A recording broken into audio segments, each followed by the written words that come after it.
Maybe you're thinking about becoming a national park volunteer or even a park ranger yourself, but what is it actually like to live in a national park and work there? I'll let you know today. Hello everybody, it's Emma and welcome back to my channel where we talk about all sorts of things zero waste, focusing on free, easy, and fun ways to live low waste. And today we're going a little bit off of my normal topics and talking about what it's actually like to live and work in a national park from a volunteer and a ranger point of view. My husband Dan is a ranger and I'm a volunteer. Dan also was a volunteer for the national parks before he became a ranger. So I'm going to give you a little bit of insight, basically just what to expect, the upsides, the downsides, the things you might not have expected when it comes to working in a national park. It's totally going to be unscripted, very chill, so let's go make a drink and then we'll chat.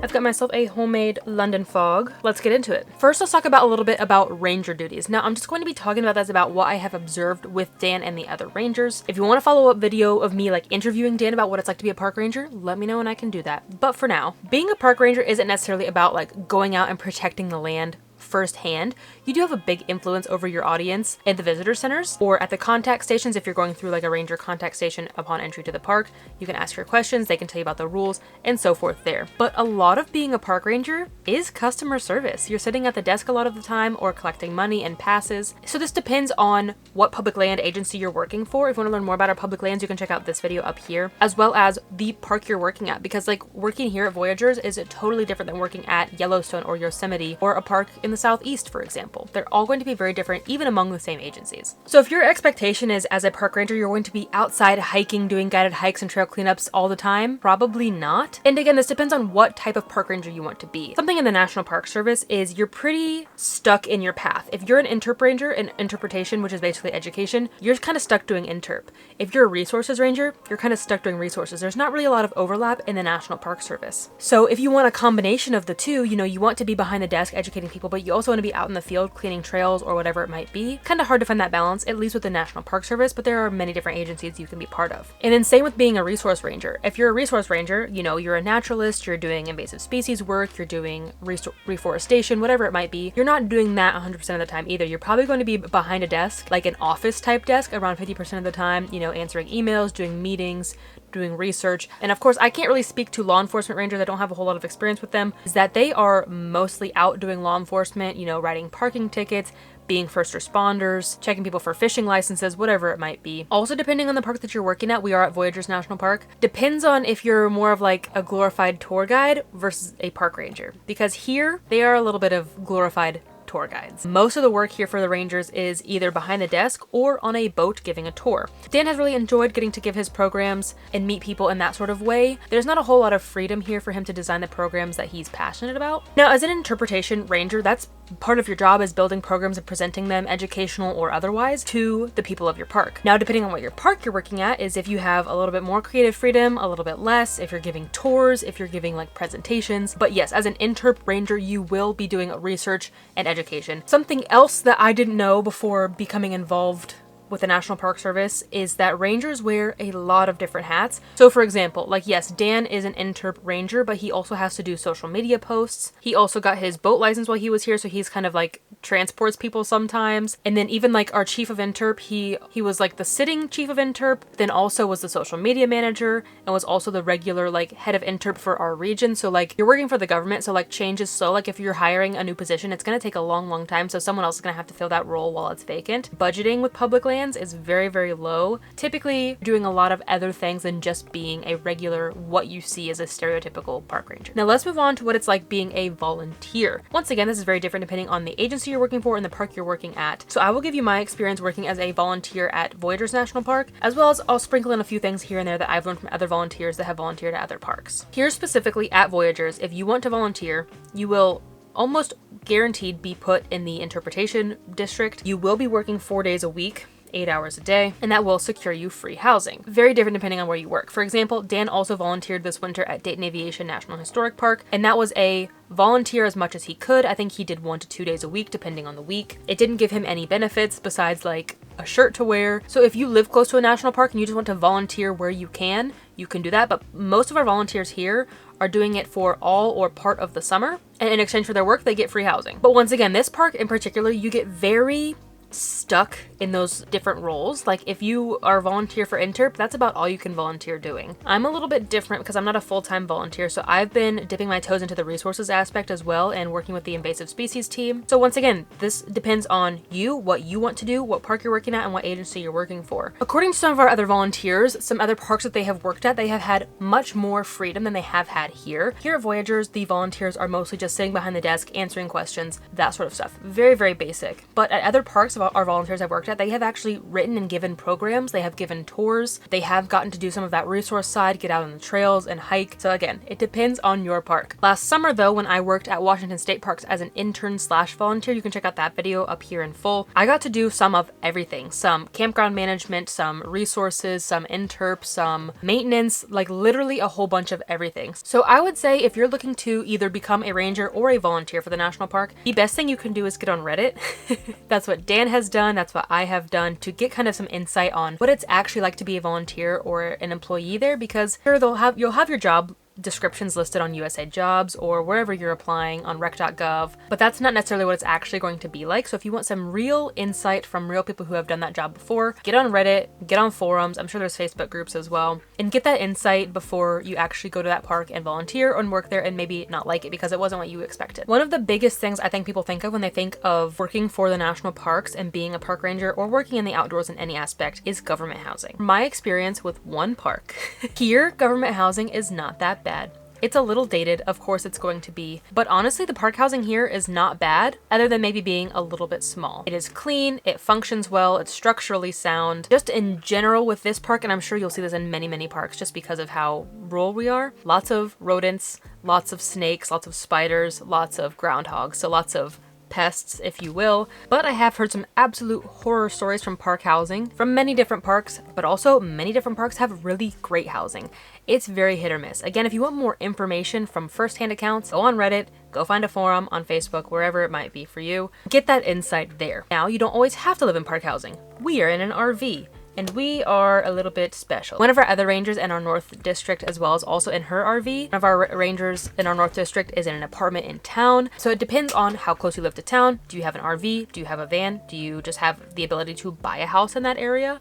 Are you gonna rent? It really depends on what park you're at, if you're close to town, what agency you're with, and that sort of stuff. You don't have to be in park housing, but usually it's the most affordable. I think our rangers are paying around $400 to $500 per month for park housing. Some parks will have RV spots for free. We were in a little bit of a weird situation. They were supposed to give us the RV spot for free because I was supposed to be volunteering full time. But then they said that puts Dan, a ranger, getting free housing, even though I'm paying with it with my labor. And that's not allowed for a ranger to have free housing. Dan is now paying for the RV site. I'm volunteering significantly less than I was supposed to. Some parks do have dedicated free RV sites for rangers too. Rangers don't have to pay for them. I hate to keep saying it, but every park is different. Now, what is the workload actually like? For volunteers, as I said, our volunteers here typically do 4 days a week, 8 hours, 8.5 hours per day. Volunteers also get an unpaid lunch, which is weird because they're already unpaid. It's 4 days a week and very, very low stress. Most exertive thing you're going to be doing is like walking to work. Most of us walk there, or like lifting boxes of merchandise. You're not going to be doing a whole lot of strenuous things as a volunteer here. Honestly, even as a ranger here. And then our rangers are working 5 days a week, 8 hours per day with their 30-minute unpaid lunch. And then everybody kind of staggers so that we always have like at least 4 people on per day in our Southern District to operate both of our visitor centers and give tours. This is kind of off topic, but something that I found super, super weird about working for the National Park Service, even as a volunteer, is I'm not allowed to give blatant recommendations to visitors. So if someone said, where's the best place to get ice cream in town? And I have my personal favorite in my head, I'm not allowed to tell them. I can say, you can go get ice cream here, here, or here, but I can't tell them that's my favorite because then it becomes like subconsciously national park affiliated. Like, oh, a park ranger told me to go get ice cream here and it sucked, so I'm gonna leave a bad review. The inverse could be other businesses could say, oh, the park service is recommending everybody go get ice cream here. They're not recommending anybody come to my business. The national parks are out to get me. Does that happen? Maybe, but very, very rarely. But we're not allowed to make recommendations for food, for activities, unless it's free, unless we're saying like, go hike this trail or go drive on this road, like free stuff. But we can't influence a business to make or not make money, which makes sense. But I just found found it very, very weird. Oh, back to the workload though. This park is pretty hard set on the like 9 to 5, 5 days per week, 40-hour work week. But some parks will do a Panama schedule. They will do like a 5 on, 2 off, 4 on, 3 off. They might just do 4/10s. Ask around, see what the schedule is like at your desired park, because every park is different. Now let's move on to some downsides. And I think this is pretty generic for the National Park Service as a whole if you're at one of the big 63 parks, or honestly even some Forest Service and BLM lands, just because they're so remote. And that is that it's so difficult to go get groceries, run errands, or do anything for fun besides recreate in the park that you're living in. So it can get a little bit boring. Yeah, there are other public lands around here that we have visited, but it's all very, very similar to Voyagers. So our outdoor rec is very limited in that way, as well as a lot of it is on the water. And I'm not a big water sports person.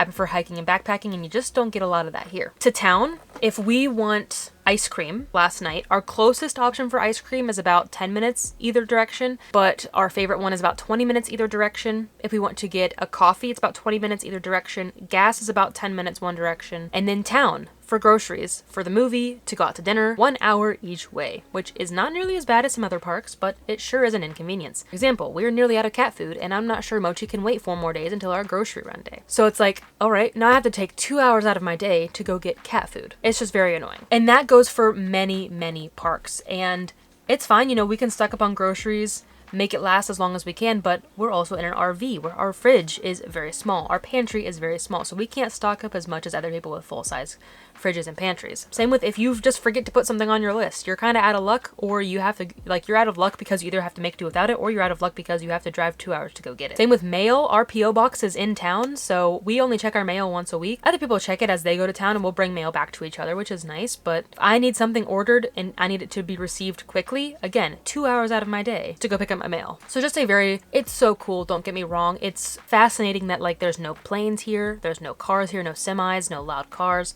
Like, the most noise we get is like the occasional speedboat and like the garbage truck that comes once a week. It's very, very peaceful here. We get to see the northern lights and the Milky Way and the moon. So many plants and critters just walk by our window right here. There are definitely some upsides to living in national parks. So I'll highlight some upsides as well, but it's just a very real downside. Like, it's not always sunshine and rainbows.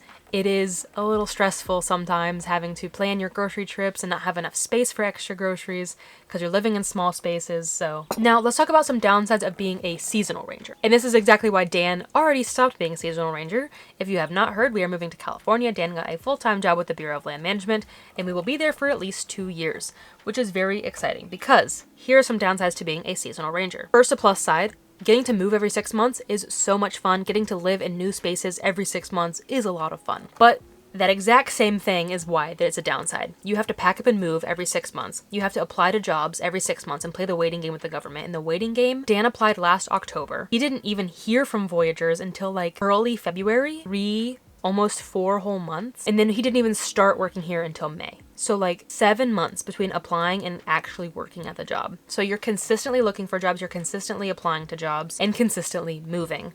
And we don't mind so much the packing up and moving our life because we're all contained in this RV, but it was already very apparently stressful to Dan being a seasonal ranger, having to establish himself, learn new roles, learn this new work environment, learn the new ins and outs of this new park, as well as all of the information. There's so much you have to learn as an interp ranger when you move. You have to learn the history, the geology, the biology, the animals, the plants, everything. You have to learn everything about that park within the first month and then be prepared to give tours about that for just 4 or 5 months, brain dump it all and start again. It's just a lot of mental load to do that every 6 months. It's not bad by any means. It's just something to be aware of and be conscious of and be prepared for. It's totally feasible. We have rangers here who've been doing this for like 20 years. Plenty of people love it. Constant change and that constant influx of information and having to write new programs and tours, it can be a lot of work. As well as not having that guaranteed job every 6 months can be very, very stressful. Another downside to being a seasonal employee with the parks, and this is something that I don't think is talked about enough, is that you don't get full benefits. Yes, you get your dental, you get your health care. You have to reapply for that every time you get a new job though. But you don't get any sort of pension as a seasonal worker. Even someone like Dan, who already has a federal pension through the military, he can't pay into it as a seasonal employee. So that was another big reason for him to switch to the permanent side, so that he could start paying into his pension again. I just want to give you all the perspectives and all of the information because I know for us, even having worked that internship last year with Washington State Parks, we were still kind of going into it with like very naive, being like, we're gonna get to be outside all the time. It's gonna be so peaceful and lovely. It's gonna be so fun moving every 6 months and learning a new job every 6 months. And it ended up being quite stressful to do all of that. I think we probably would have a little bit of a different opinion if we were in more of our ideal location. I can't say northern Minnesota is our ideal location. Some of that has definitely put a negative influence on us. But as you can see, Dan has not been totally discouraged. He's sticking with public lands. He is sticking with being a park ranger, just with a different agency in a different state. And I'm excited to see where it takes me. I think I would also like to work for public lands. We'll see. I don't think I can get a job right away. I have plenty of volunteer experience, but my degree is in arts and I don't necessarily want to be an interp ranger. I would love to do the resources side, and that typically requires a degree. So I think I'm gonna go back to school. We'll see if I can dip my toes into public lands with Dan one day. And also kind of how that will work being married and working in public lands together. We should have similar schedules and similar workloads, but if we work for different agencies, that could also get complicated. If one of us has to move for work, that could be complicated. So we love getting to be outside as much as possible, get involved with these spaces, give back to the land. And yes, I hope that this video leaves you educated and still inspired to go after your dreams if you want to be a park ranger or work for the public lands in any way, but hopefully have a little bit more of a realistic expectation as to what that might entail. Once again, if you want me to do like a full sit-down interview with Dan about what it's actually like to be a park ranger, the workload, the application process, etc., let me know. I'm happy to make that video. You can also just ask your questions down below and I can respond to them. I can ask Dan to respond to them, whatever you guys prefer. I hope that you enjoyed this video. I hope that you get outside. And also, just as a visitor to national parks, as a visitor to public lands, please be nice to park rangers. We've had only a few negative interactions this summer, mostly from like grumpy old people. Just remember that, like, especially us volunteers and rangers that you see at the desk, we are the bottom of the totem pole. We are not really making any decisions at the park, whether that be for closures or for tours or for fees, whatever it might be. If you do have true complaints, take it up with the people who are making those decisions. Please respect your parks, your public lands, follow Leave No Trace. You can check out more about Leave No Trace in this video. Thank you for watching, especially if you made it all the way to the end. I will see you in the next video. But until then, remember that your small actions make a big difference in the long run. Bye, guys.